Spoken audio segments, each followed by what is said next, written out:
Finally, Forex news is essential for traders. Enjoy this fresh update. The SB Global US Manufacturing PMI was confirmed at 51.8 in December 2025, a decrease from November's 52.2, indicating the weakest growth in the current 5-month positive trends. There was a decline in new orders for the first time in a year, and exports decreased for the 7th consecutive months due to ongoing tariffs and trade tensions. While output growth slowed, manufacturers continued to build up inventories for a 5th consecutive month, albeit at a reduced rate compared to November's peak increase. Employment numbers rose significantly as manufacturers aimed to fill vacancies in anticipation of improved conditions in 2026. Regarding pricing, the inflation of input costs reached an 11-month low, but remained high by historical standards, while the increase in selling prices slowed to the most moderate pace since early 2025, yet still exceeded long-term averages.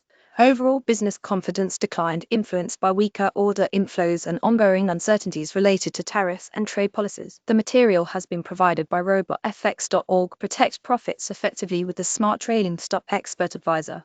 Advanced trailing options for MT4 and T5. See it in action. Stay informed and trade smarter with RobotFX products. Discover more at robotfx.org.